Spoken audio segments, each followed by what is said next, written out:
प्रतिफलति पदार्थमालिका यत्र गुरुवः पान्तनो नित्यं ज्ञानदर्शननायका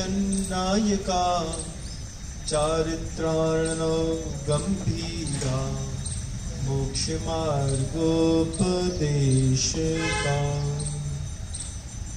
अहिंसा परमो धर्म की परम पूज्य आचार्य भगवंत गुरुदेव श्री विद्यासागर जी महाराज की, वर्तमान आचार्य परमेष्ठी गुरुदेव श्री समय सागर जी महाराज की जय, समस्त मुनि संघ की जय,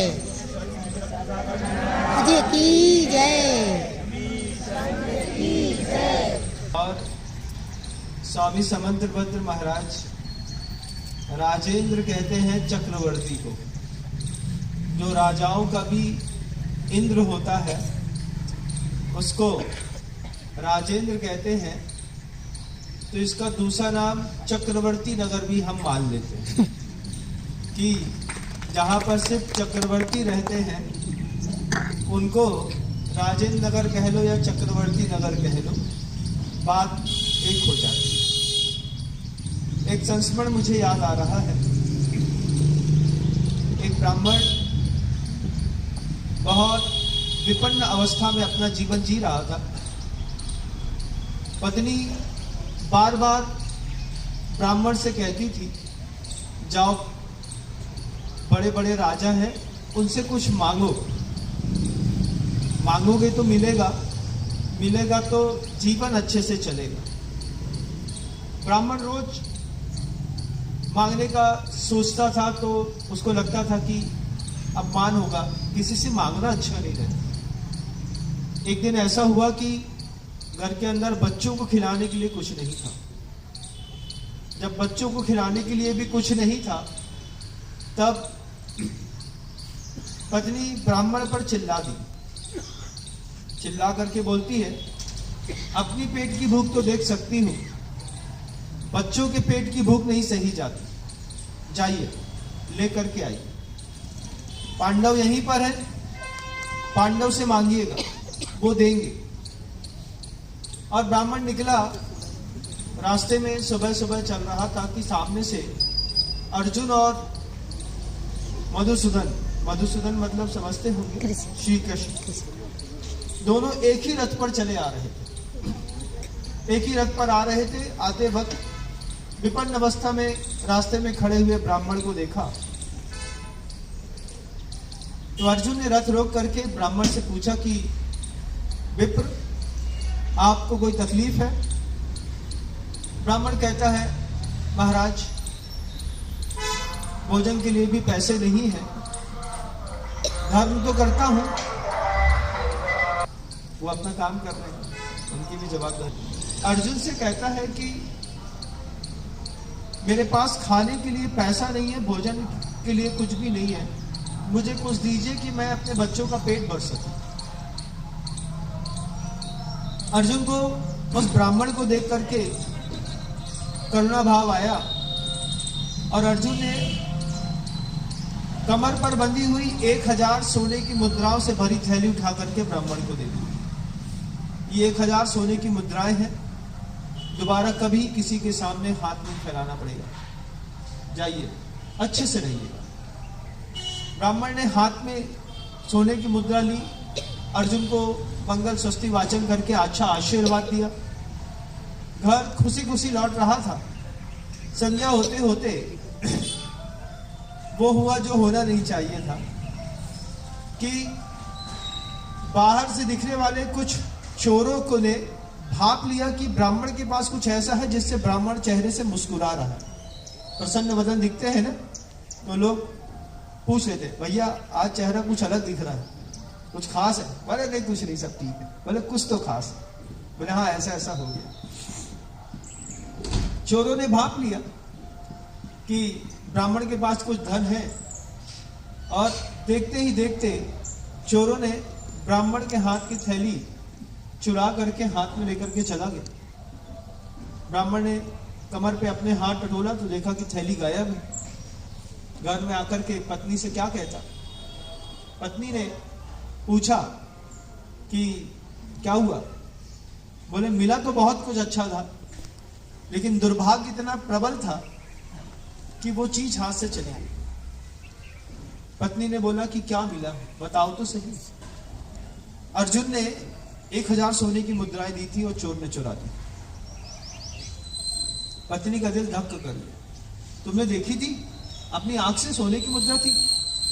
मैंने उसका वजन देखा था, 5-5 तोले की एक सोने की मुद्रा थी।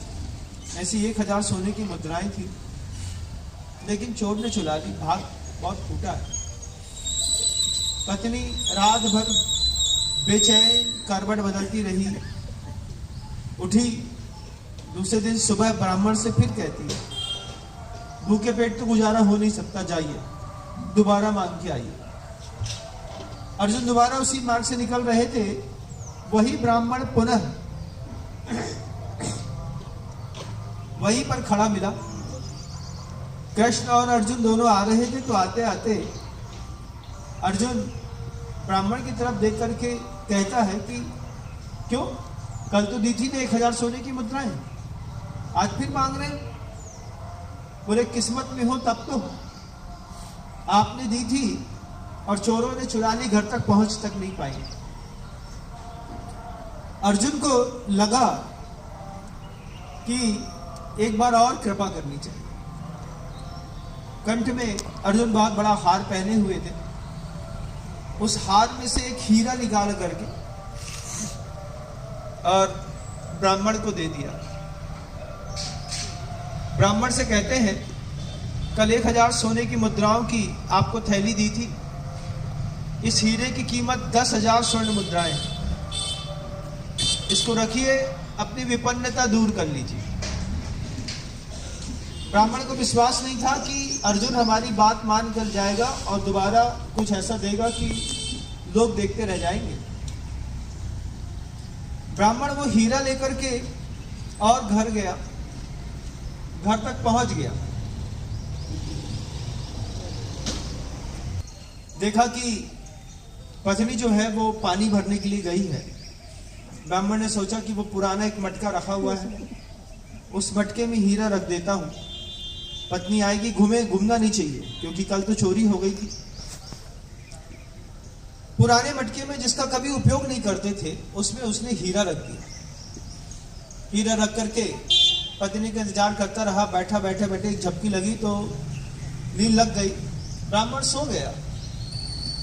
पत्नी नदी में पानी भरने गई थी तो पत्थर की ठोकर लगने से नया मटका फूट गया। नया मटका फूटा तो पत्नी का दिमाग खराब।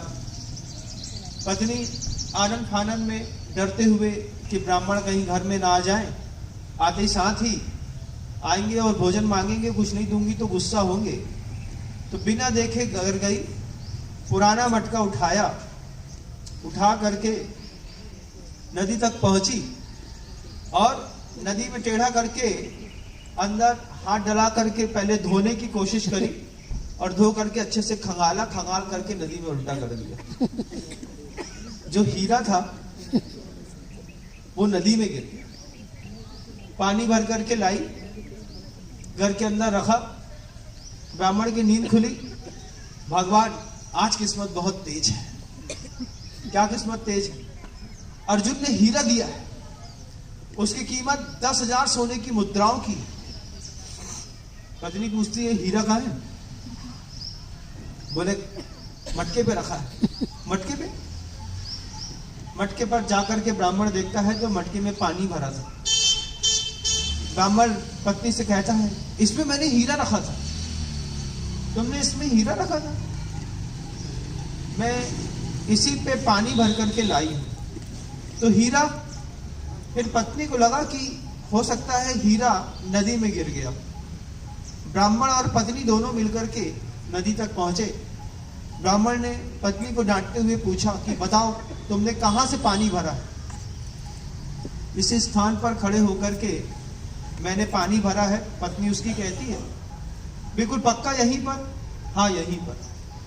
और ब्राह्मण ने 100 डुबकी लगा करके अंदर के जल को टटोल करके देखा। दुनिया भर की चीज हाथ में आई लेकिन हीरा हाथ में नहीं आया। दुनिया भर की चीज हाथ पे मिली, हीरा हाथ पे नहीं मिला। ब्राह्मण ने देखा कि दैव मेरा बहुत तीव्र है, मेरा भाग ऐसा तीव्र है कि मैं चाहूं भी तो मुझे चीज नहीं मिल रही।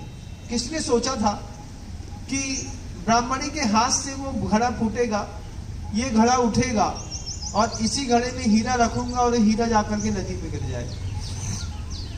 हाँ सिलाई सुन। दोनों वापस आते हैं घर के अंदर, होकर के माथा फोड़ करके ब्राह्मण कहता है मेरा तीव्र पाप कर्म का उदय चल रहा है, मेरा कुछ नहीं हो सकता।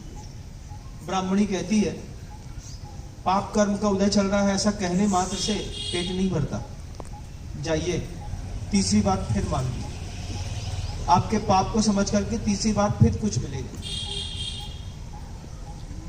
ब्राह्मण फिर उसी रास्ते पर उसी समय पर सुबह सुबह फिर खड़ा हुआ। कृष्ण और अर्जुन दोनों फिर आ रहे थे। तीसरे दिन भी जब हाथ में मांगते हुए विपन्न दशा के दर्शन के साथ उसी ब्राह्मण का दर्शन किया तो कृष्ण मुस्कुरा दिए। कृष्ण मुस्कुरा करके कहते हैं क्यों, आज क्यों मांग रहे हो, कल तो हीरा दिया था। बोले किस्मत में हो तब तो काम आए। किस्मत में ही नहीं था, हीरा नदी में गिर गया। फिर पूरी कहानी सुनाई कि कैसे मैं गया, मैंने कैसे मटके में रखा, कैसे मटका फूटा, उसने उठाया धोया और हीरा नदी में गिर गया। अर्जुन कहता है तो क्या नदी में जाकर के हीरा को खोजा नहीं, पानी साफ है, स्वच्छ है, ऊपर से धूप चमक रही है, मिल जाता। नहीं मिला मधुसूदन, मेरा हीरा मेरे हाथ से गया लेकिन मुझे मिला नहीं। इस बार अर्जुन कृष्ण की ओर देख करके कृष्ण से कहते हैं कृष्ण कितना तीव्र उदय है। कृष्ण कहते हैं अर्जुन से इसको तुम्हारा पैसा फलेगा नहीं, इसको हम दे देते। कृष्ण ने पुराने जमाने के जो वायसर चलते थे ऐसे 3 पैसे मात्र उठा करके ब्राह्मण के हाथ में से 3 पैसा दिया। ब्राह्मण ने जैसे ही हाथ में 3 पैसे देखे, पैसे देख करके कृष्ण की तरफ देखता है, बस इतना ही, इसमें क्या आएगा। तो कृष्ण कहता है कि तुम्हारी किस्मत बस इतना ही है, तुम बस इतना ही रख लो, बहुत है। ब्राह्मण ने हाथ में 3 पैसे रख लिए, सोचा कि कृष्ण ने दिया है रख लो, काम आएगा। 3 पैसे से सोच रहा था कि 3 पैसे से 1 किलो आटा तक तो आएगा नहीं, थोड़ा भी घी नहीं आएगा, नमक नहीं आएगा, इस 3 पैसे से मैं क्या खरीद पाऊंगा। पैसा है हाथ में, लेकिन पैसे में वो सामर्थ्य नहीं है कि मैं कुछ खरीद करके परिजनों का पेट भर सकूं। एक दिन का भी पेट भरने लायक 3 पैसे में कुछ नहीं आ रहा था। वो सोच रहा था कि 3 पैसे में क्या करूंगा, क्या करूंगा, क्या करूंगा। सामने से एक मछली मार मछली लेकर के आ रहा था, मटके में मछलियां भरी थी और यहां से ब्राह्मण जा रहा था मछली मार के हाथ से। वो मटका देख करके ब्राह्मण को कुछ विचार आया। ब्राह्मण मछली मार से बोलता है कि मटके की मछली कितने में दोगे। मछली मार ब्राह्मण से कहता है शर्म करो, ब्राह्मण होकर के क्या मछली खाओगे, तुम्हें दया नहीं आती है। हम मछली मार है, दूसरे लोग मछली खाएं तो ठीक है, क्या ब्राह्मण होकर के कोई ब्राह्मण मछली खाता है। मछली मार ने ब्राह्मण को डांट दिया। ब्राह्मण कहता है ये कैसे सोच लिया कि मैं मछली खाऊंगा, हो सकता है मैं कुछ और करूं। और ब्राह्मण के मन के अंदर दया उपजी तो 3 पैसे उसने उस मछली मार को दे दिए और मछली का मटका ले लिया जिसमें 4 मछलियां थी। ब्राह्मण सोचता है कि पेट अपना तो नहीं भर पा रहे हैं, कम से कम दया करके इन 4 मछलियों के जीवन तो बचा लें। जीवन बचाने में जब पैसा तुम्हारे काम नहीं आ पा रहा है तो कम से कम किसी और के काम आ जाए। 3 पैसे में यही खरीदा जा सकता था। उस ब्राह्मण ने जब देखा तो छोटी सी मटकी में 4 मछलियां थी, इधर उधर दौड़ रही थी।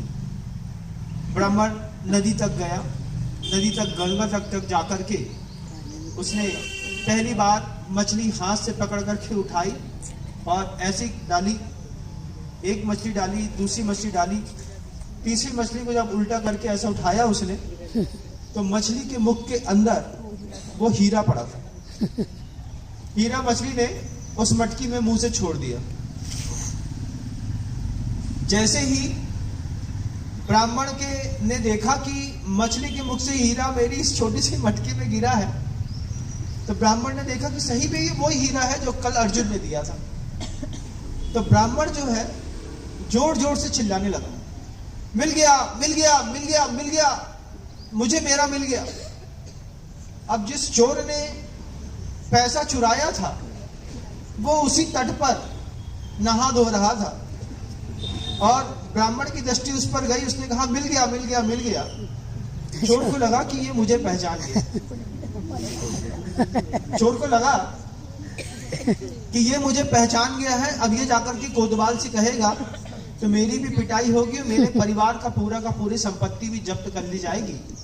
तो चोर दौड़ा ब्राह्मण के पीछे। ब्राह्मण दौड़ा अपनी पत्नी के लिए, घर जाऊंगा बताऊंगा कि हीरा मिल गया। और चोर पीछे पीछे, चोर दौड़ते दौड़ते दौड़ते ब्राह्मण से कहता है, ये पकड़ अपनी सोने की थैली, खबरदार अगर किसी से मेरा नाम लिया तो। ब्राह्मण देखता है कि क्या हो रहा है, सोने की मुद्राओं से भरी हुई पूरी की पूरी थैली मिल गई, हीरा मिल गया, दोनों चीज मिल गई। घर जाकर के बड़ा खुश हुआ, पत्नी को 1000 सोने की मुद्रा के साथ हीरा दिया। दूसरे दिन अच्छे वस्त्र आभूषण, राजसी ठाटबाज सोने के आभूषण पत्नी को साथ में लेकर के और एक रथ लेकर के वह ब्राह्मण उसी मार्ग पर खड़ा हुआ और खड़े होकर के फिर पुनः अर्जुन और कृष्ण का इंतजार करने लगा। जब आज ब्राह्मण अपनी पत्नी के साथ रथ पर खड़ा था और सामने से मधुसूदन का और अर्जुन का रथ आया, तो अर्जुन ने उस ब्राह्मण को उसी स्थान पर फिर देखा। फिर देखने के बाद अर्जुन ब्राह्मण से कहते हैं, क्या हुआ? बोले, आपकी कृपा से सब मिल गया। जब ब्राह्मण ने अर्जुन को पूरी कहानी सुनाई तो अर्जुन कृष्ण की तरफ देख करके बोलते हैं, ये क्या लीला है? तब कृष्ण अर्जुन से कहते हैं कि जब तक ये ग्रहण करने के भाव में था तब तक इसको कुछ मिल नहीं रहा। इसको ये जो संपत्ति मिली है ये 3 पैसे के त्याग करने से मिली है, ना कि किसी चीज को ग्रहण करने से। जब ये बात अर्जुन ने और ब्राह्मण ने देखी, कृष्ण अर्जुन से कहते हैं कि इसको जो भी मिला है इसके त्याग करने से मिला है, इसे ग्रहण करने से तो इसकी किस्मत में कुछ नहीं था। इसने 3 पैसे का त्याग किया तो इसको 1000 सोने की मुद्रा भी मिली और हीरा भी मिला। फिर कृष्ण ने अर्जुन को और ब्राह्मण को त्याग की महिमा समझाई। हमको आपको भी जो भी इस दुनिया में मिला है बंधुओं, वो हमारे पुण्य से नहीं मिला। हमने जो छोड़ा है, छोड़ने से जो पुण्य का संचय हुआ है, उसके कारण ही हमको इस पूरे के पूरे संसार में जो कुछ भी सुविधा मिली है और जो कुछ भी दुविधा मिली है, वो सब हमारी कमाई है। दुविधा भी आपकी कमाई है और सुविधा भी आपकी कमाई है। सुख संपत्ति मिली है, सुख मिला है, वैभव मिला है, ये आपने खुद कमाया है। और साथ ही साथ उस वैभव संपन्न परिवार में जो आपको कैंसर की बीमारी मिली है, डायबिटीज की बीमारी मिली है, ब्रेन ट्यूमर की बीमारी मिली है, पैरालिसिस का अटैक मिला है, आपकी आंख फूटी मिली है, आपकी पाचन तंत्र खराब मिला है, आपकी पत्नी आपके फेवर वाली नहीं मिली है, ये भी आपकी कमाई है, ये भी आपने कमाई। कैसे कमाते हैं महाराज? आचार्य भगवान हम सबको वो चीज सिखाते थे। मैं आप सबको भी दिखाऊंगा, आप भी देखिएगा। जो 5 विचार हैं व्यक्तिगत जीवन में, उसका आप कैसा इंप्लीमेंट करते हैं देखिए। व्यक्तिगत जीवन में, आपकी कुछ पर्सनल लाइफ में आप अहिंसा का कितना प्रयोग करते हैं, हिंसा का कितना प्रयोग करते हैं। पारिवारिक स्तर की बात की होती है, पहले आप अपने ऊपर लीजिए कि मैं अपने व्यक्तिगत जीवन में हिंसात्मक या हिंसा का कितना प्रयोग करता हूं। अपने बारे में बुरा सोचना, अपने शरीर का दुरुपयोग करना, आवश्यकता से अधिक अपने आप को पनिश करना, किसी भी चीज पे लग जाना। रात को 8:30-9 बजे इच्छा होती है, झपकी आ रही है, नींद है, सो जाएंगे, लेकिन लोभ बुद्धि के कारण ना आप धर्म ध्यान करते हैं ना सोते हैं। तो आंखों में जो एक अतिरिक्त श्रम हो रहा है, यह अतिरिक्त श्रम भी एक हिंसा है, जिसके लिए जवाबदार आपके घर के लोग नहीं हैं, आप खुद हैं। रात को 2:30 बजे तक आप जब नेटफ्लिक्स पर कोई पिक्चर देखते हैं, मूवी देखते हैं, तो आपको उससे वायु बनती है। वायु बनने के कारण शरीर में विशेष प्रकार के दर्द पैदा होते हैं। एक कॉन्स्टिपेशन की जो शिकायत होती है, वो भी देर रात तक जगने वाले लोगों के अंदर होती है। अपने साथ हिंसा करके अपने व्यक्तिगत जीवन की हिंसा देखिए, जिसके लिए आपके माता पिता जवाबदार नहीं है, आप खुद करते हैं अपने साथ। अपने जीवन में झूठ के प्रयोग देखिए, आप हैं कुछ लेकिन शो ऑफ कुछ और कर रहे हैं। ये शो ऑफ करने के कारण आप खुद को तो पहचानते होंगे अंदर ही अंदर कि भैया हमारे घर की स्थिति ऐसी नहीं है। अभी एक हुआ था, कल एक खाती वाले टैंक में एक महिला मिली है। वो महिला बड़ी बड़ी बातें करती थी। इनको ध्यान होगा, जब हम बासल जी की हॉस्पिटल में थे तो उन्होंने एक बड़ी बोली ली थी, और कल वो मिल गई हमको। हमने उनसे कहा कि कुछ नहीं कहा, मैं सिर्फ देख रहा था। अपने आप से झूठ बोलने का परिणाम था। 1,11,00,000 की बोली ली थी उनने। हाँ, नाम मैं किसी का, हमने देखा, कुछ कहा नहीं। हमने कहा खुद से झूठ बोलने का दुष्परिणाम भी जीवन में निकलता है। खुद से झूठ बोलने पर आप ना अपने रहते हैं, ना अपने गुरु के, ना समाज के, तीनों के नहीं रहते। तो आप अपने साथ झूठ बोलते हैं, आप अपने साथ स्वयं की व्यक्तिगत जीवन की हिंसा करते हैं, आप अपने ही शरीर से चोरी भी करते हैं। वो कैसे महाराज? शरीर बिल्कुल स्वस्थ है, 60, 65, 70 किलो आपका वजन होना चाहिए, 80, 85 हो गया। अब 85 होने के बाद भी शरीर के बल का प्रयोग नहीं करना, खुद के बल की चोरी कहलाती। आचार्य भगवान कहते थे, शरीर में सामर्थ्य हो और सामर्थ्य का प्रयोग ना करो तो भी परिग्रहवाद का सिद्धांत शरीर पर लागू हो जाता है। अब सेठ के जैसा पेट है, फिर डायलॉग मारते हैं, अरे जिसका पेट है वही तो सेठ है। अब पेट हमारे कब्जे में नहीं है, आते हमारे कब्जे में नहीं है, जाग हमारे कब्जे में नहीं है, दिमाग हमारे कब्जे में नहीं है, हाथे हमारे कब्जे में नहीं है, पैर हमारे कब्जे में नहीं है। क्या है? इतना माल ठूस ठूस करके शरीर में भर दिया है।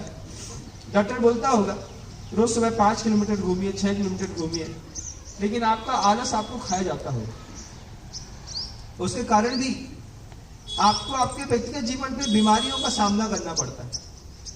पहली बात तो यह है कि आप अपने व्यक्तिगत जीवन में हिंसा, झूठ, चोरी, कुशील और परिग्रह, इनका कितना उपयोग करते हैं, कितना दुरुपयोग करते हैं।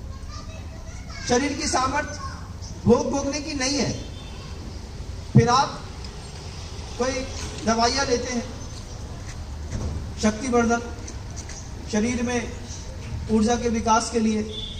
वो दवाइयों से शरीर में ऊर्जा पैदा, जब शरीर निढल पड़ता है, उस निढल पड़ते हुए शरीर को, टूटते हुए शरीर को देखना हो तो किसी हॉस्पिटल में जाकर के देखिएगा। जब शक्तिवर्धक दवाइयों के प्रयोग करने पर लीवर और किडनी पूरी तरीके से फेल हो चुकी होती है, लेकिन आप उसका उपयोग करते हो। व्यक्तिगत जीवन में पर भी एक प्रभाव पड़ता है। घर के अंदर कोई ऐसा व्यक्ति होगा जो आपसे हमेशा बचना चाहता है। वो कहता है मैं पापा के सामने नहीं आना, मम्मी को फेस नहीं करना।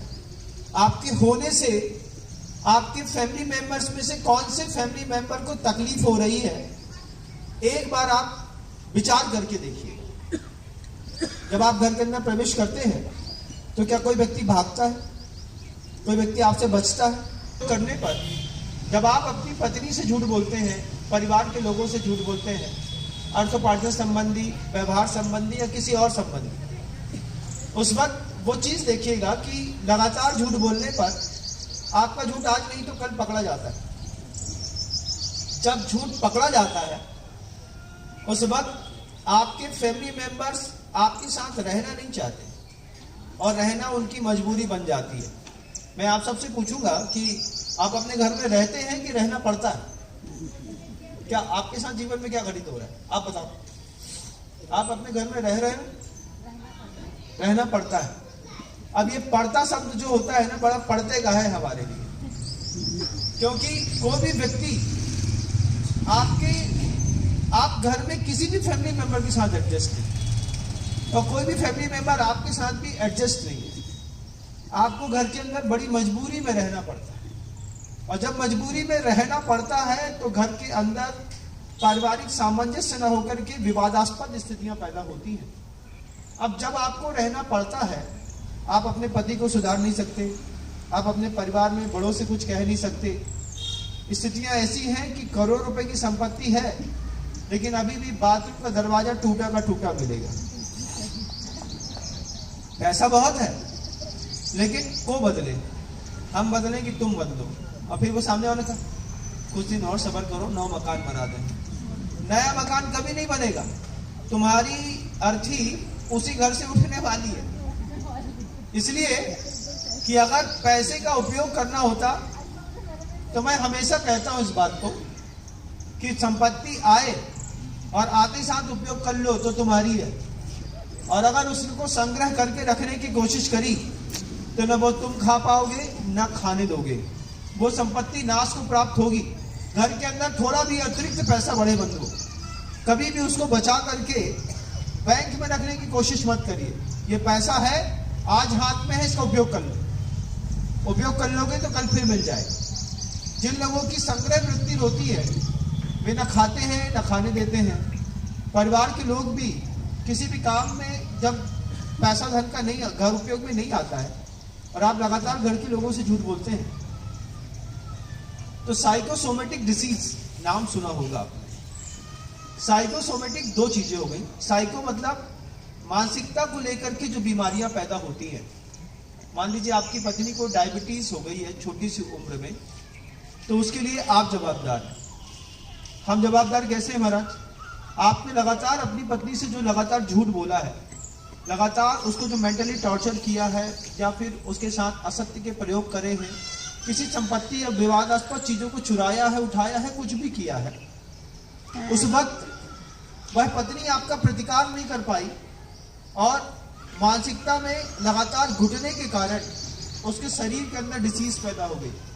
तो जो छोटी उम्र में तीव्र मानसिक दुख सहने वाले लोगों को ब्लड प्रेशर, हाइपरटेंशन, हाइपोसोमेटिक डिसीज में ब्रेन की बीमारियां, टीबी, लंग्स की बीमारी, किडनी का फेल होना, अपच, ये जितनी बीमारियां आपके परिवार को हो रही है, इसमें कहीं ना कहीं आप भी जवाबदार हैं। तो आपका झूठ, आपकी चोरी, आपकी हिंसा आपके परिवार वालों को रोगग्रस्त कर रही है।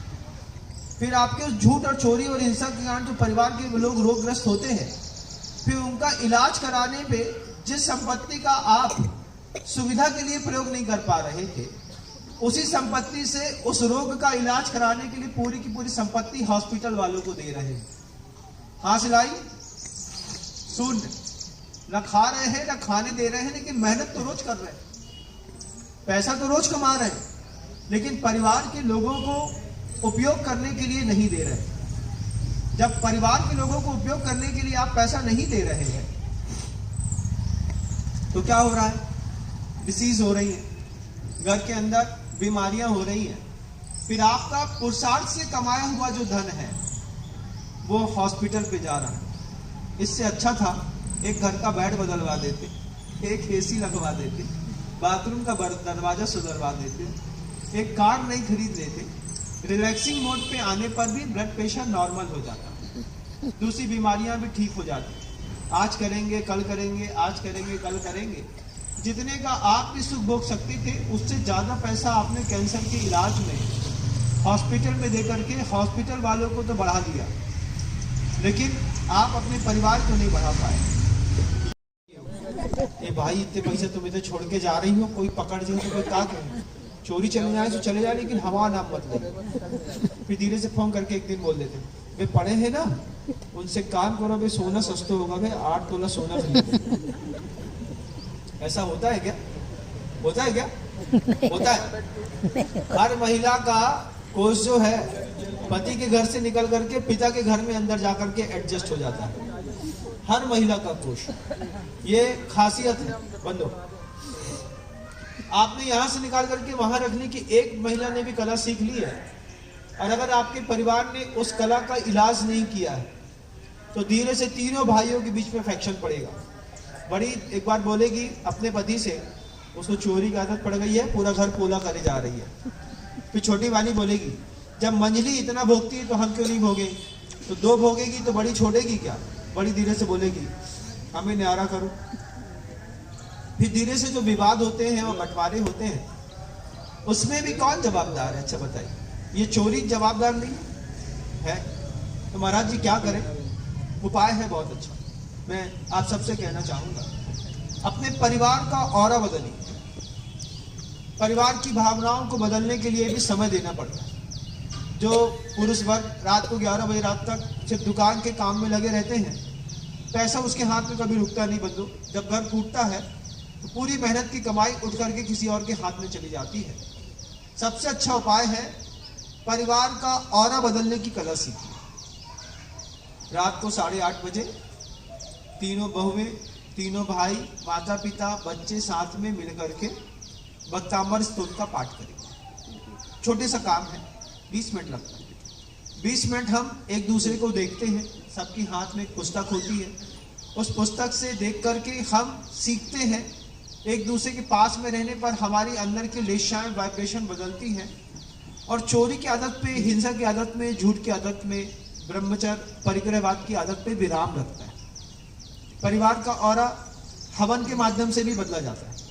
अष्टमी चतुर्दशी का नियम ले लीजिए, घर के अंदर एक हवन होगा, उस हवन में परिवार के प्रत्येक सदस्य को अष्टमी और चतुर्दशी को बैठना होगा। ओम ह्रीं जगत शांति कराय श्री शांतिनाथाय नमः, सर्वोपद्रव शांतिम कुरु कुरु स्वाहा। एक माला का, आपको सिर्फ एक माला का हवन करना है।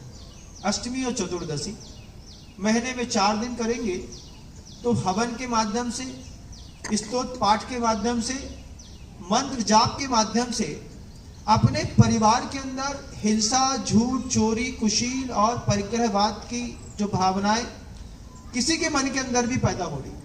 18 साल की लड़की है, उसके अंदर मान लीजिए अब्रह्म को लेकर के भावनाएं उमंगी उठ रही है, या फिर कोई लड़का है, लड़के के अंदर भी हिंसा की या फिर अब्रह्म की भावनाएं उत्पन्न हो रही हैं।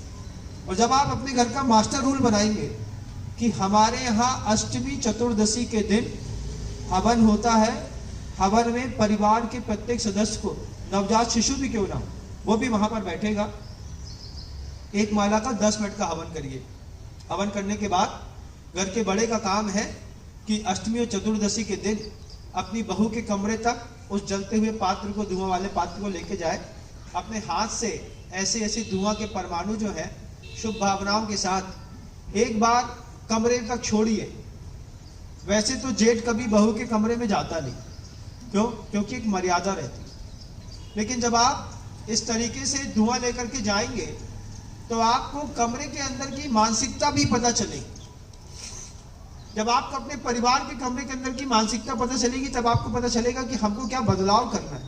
इतना पैसा कमाते हैं, जो लोग जवाब लेते हैं इस बात का, कहते हैं हमसे महाराज खूब पैसा कमाते हैं, बचता नहीं है। आशीर्वाद दो ना कि घर के अंदर पैसा बच जाए। हम एक ही चीज कहते हैं कि हमारी बात को गौर से सुनो, इम्प्लीमेंट करके देखो। पैसा कहीं भी कहीं नहीं जाने वाला, ना बीमारी में जाएगा, ना हॉस्पिटल में जाएगा, ना पुलिस थाने में जाएगा, ना कोई केस लड़ने में जाएगा। हिंसा, झूठ, चोरी, कुशील और परिग्रह के व्यक्तिगत जीवन पर जो आपके दुष्प्रभाव पड़े हैं, पारिवारिक जीवन पर जो आपने दुष्प्रभाव छोड़ा है, पैसा सिर्फ इसी कारण से आपके घर के अंदर बच नहीं रहा। इसको बचा करके घर के अंदर का ऑरा बदलिए, हवन के माध्यम से, मंत्र के माध्यम से और स्तोत्र पाठ के माध्यम से। अष्टमी चतुर्दशी को हम अपने परिवार में सामूहिक हवन करते हैं। हवन का धुआं पूरे घर में छोड़िए, घर खुशहाल बनेगा। प्रतिदिन का नियम लीजिए कि सोने से पहले रात के लास्ट कैंडिडेट के ऊपर छोड़िए। तुम रात के 11:30 बजे आओगे ना, तो 11:30 बजे, लेकिन जब तक भक्तामर स्तोत्र का पाठ नहीं कर लेंगे तब तक हम सब सोएंगे नहीं। अगर आपने ऐसी कंडीशन लगाई तो लड़के को समझ में आएगा कि अभी परिवार के लोग हमारा इंतजार कर रहे हैं, एक आध 2 दिन लेट हो जाएगा। एक आध दिन 1:30 बजे रात को भक्तामर स्तोत्र का पाठ करके देखिएगा, एक दिन में बच्चे सुधरते हैं। एक दिन में पापा जी हमारे आने का इंतजार कर रहे होंगे, उसके बाद ही वो सोएंगे। माँ सोएगी, बब्बा सोएंगे, ताऊ सोएंगे, चाचा सोएंगे। जब तक लास्ट कैंडिडेट घर के अंदर ना आए और ताला ना लग जाए तब तक कोई नहीं सोएगा। एक छोटा सा नियम लेकर के आप अपने जवान बच्चे को बचा सकते हैं। ये छोटा सा नियम आपकी जवान बेटी को इधर उधर जाने से बचा सकता है। आप कितनी देर तक आपका बच्चा आपको जगाना चाहता है? 10 बज गए, पापा भी इंतजार करेंगे, फिर 25 मिनट भक्तामर स्तोत्र पाठ करने में लगेगा तो 10:30 बजेंगे, फिर पापा सुबह 6 बजे उठ जाते हैं। अगर आपने एक संकल्प किया कि हम रात में अंतिम व्यक्ति सदस्य घर का अंदर आएगा, उसके बाद भक्तामर स्तोत्र का पाठ करेंगे, फिर अपने अपने कमरे में जाकर के सोएंगे, 2-4 दिन मुश्किल जाएगी। कभी ऐसा होगा कि गुस्सा के मारे आपका लड़का हो सकता है रात को 12:30-1 बजे आए, 1 बजे रात को आए, आओ अभी भक्तामर नहीं पढ़ा, पहले भक्तामर पढ़ ले। बहुत धीमे से बोलना है, बस माथा कूट लेगा, कहाँ फंस गए, ये रात के 1:30 बजे भक्तामर पढ़ने की बात है। ऐसे परिवार दूसरे दिन से क्या बोलेगा? दूसरे दिन से एक ही चीज बोलेगा, हम 9:30 बजे आ जाएंगे। 9 बजे आ गए, भक्तामर स्तोत्र का पाठ कर लिया, अब वो बोलेगा हम जा रहे हैं। ताला लगने के बाद कहीं जाने की मनाही है। जब हमने अपने घर के बड़े गेट पे ताला लगा दिया है, अब आप बाहर नहीं जाएंगे। इससे आप अपने जवान बच्चों को कंट्रोल करते हैं। जब तक आप ऐसे घर के अंदर इस तरीके के ऑरा को बदलने के लिए कोई वातावरण नहीं बनाएंगे, आपके घर के अंदर छूट है। कुछ परिवार ऐसे जिनके यहाँ रात में कभी ताले नहीं चलता था गेट में। क्यों? ताऊ आएंगे 11 बजे, फिर बड़े पापा आएंगे 11:30 पे, फिर वो भैयू आएगा हमारा रात को 1:30 बजे। अभी तो फूफा को आवो बाकी है, तो फूफा इतने रहे रात के 2:30 बजे आते है ना। पूरी रात जैसे सराय का दरवाजा खुला रहता है, ऐसे कुछ लोगों के घर का दरवाजा खुला ही रहता है। महाराज कोई को कोई भरोसा नहीं है। और फिर दूसरे नवाब साहब है, सुबह 4:30 बजे निकल भी जाएंगे। अब 1.5 घंटे लाने कौन ताला लगाए महाराज? रात में 2:30 बजे फूफा आए थे और 4:30 बजे लड़का निकल गया। अब 2 घंटे के लाने ताला लगाने से कोई मतलब नहीं, तो दरवाजा अटके रहते हैं। ये रूल्स घर के नहीं चलेंगे। घर के अंदर अंतिम कैंडिडेट को आने के बाद भक्तामर स्तोत्र का पाठ होगा। उसके बाद आप अपने अपने कमरे में रहेंगे। No activities, no mobile, no Instagram, no Facebook, no Snapchat. आराम से सो जाइए। आँख का पैसा बचेगा, लीवर का पैसा बचेगा, हार्ट अटैक का पैसा बचेगा, हाइपरटेंशन का पैसा बचेगा, बीपी का पैसा बचेगा, डायबिटीज का पैसा बचेगा। जितना पैसा बचेगा भोग उपभोग में प्रयोग करिएगा। जीवन के सौंदर्य को विकसित करिएगा। प्रकृति ने बहुत दिया है। 1000 सोने की मुद्रा से ज्यादा कीमती शरीर दिया है, हीरे से ज्यादा अच्छी सोच दी है, लेकिन तुम्हें आवश्यकता तो सिर्फ 3 पैसे की है। और वो भी 3 पैसे जब तक तुम दान नहीं करोगे ना, तुम्हारे जीवन में कुछ फलने फूलने वाला नहीं है। अपने जीवन का सौभाग्य विकसित करें, ऐसी भावना रखता हूँ। आज प्रथम दिन है, शब्दों को विराम दूंगा, कल पुनः प्रयास करेंगे। गुरुदेव श्री विद्यासागर जी महाराज।